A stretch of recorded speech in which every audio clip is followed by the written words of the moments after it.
Everyone, तो आज हम क्या स्टार्ट करने वाले हैं। आज हम शालाक्य तंत्र में स्टार्ट करने वाले हैं कर्ण रोग। तो सबसे पहले इसकी संख्या देखते हैं सभी आचार्य मतानुसार कि किस किस आचार्य ने कितनी संख्या बताई है। तो आचार्य चरक ने बताई है 4। कितनी? 4। फिर उसके बाद शारंगधर ने बताई है कितनी? 18। शारंगधर ने कितनी बताई है? 18।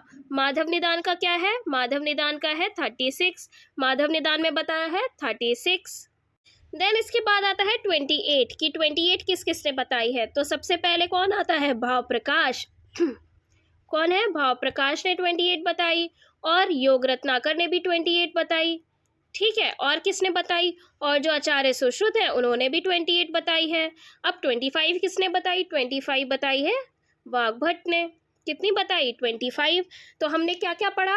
सबसे पहले देखा आचार्य चरक मतानुसार उन्होंने 4 बताए, वातज पित्तज कफज सन्निपातज। देन शारंगधर ने बताए 18, माधव निदान ने बताए 36, योग रत्नाकर, और कौन है? भाव प्रकाश, और कौन है? आचार्य सुश्रुत। इन तीनों लोगों ने बताई 28। फिर जो वाग्भट है वो बोलते हैं हमारे तो बस 25 हैं। वाग्भट ने कितने बताए? 25। अब इसके नाम याद करते हैं क्या क्या है। सबसे पहले आचार्य सुश्रुत के देखते हैं 28 क्या बोला है कि कर्णशूल। सबसे पहले क्या है? कर्णशूल। कर्ण प्रणाद, फिर क्या है? कर्ण छेड़, फिर क्या है? बाधिर्य है, कर्ण स्राव है, पूति कर्ण है, क्रमी कर्ण है, कर्ण कंडू है, कर्णगूत है, और कर्ण प्रतिनाह, कर्ण पाक, कर्ण विद्रदी। 2 प्रकार की है, 2 भेद है। क्या क्या है? निज है, आगंतुज है।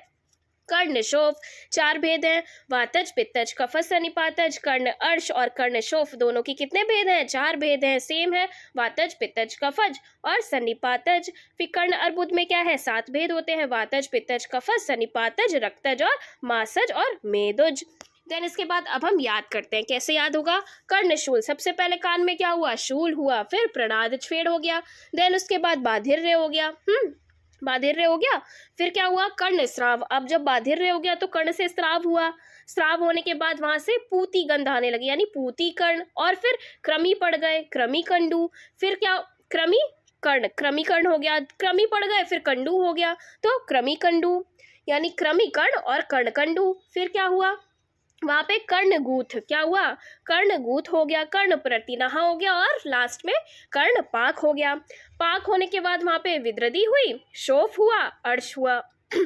विद्रदी, शोफ, अर्श और अर्बुद। लास्ट में जाके क्या हुआ? 7 प्रकार का अर्बुद हो गया। लास्ट में 7 प्रकार का अर्बुद हो गया। तो कैसे याद करना है? विद्रदी, शोफ, अर्श, अर्बुद। विद्रदी, शोफ, अर्श, अर्बुद। विद्रदी 2 है, फिर शोफ अर्श जो है वो 4 भेद है, अर्बुद के 7 भेद है। अब वाग्भट मतानुसार देखते हैं इन्होंने क्या बोला है कि जो कर्णशूल होता है वो 5 प्रकार का इन्होंने बताया, वातज पित्तज कफज सन्निपातज और रक्तज।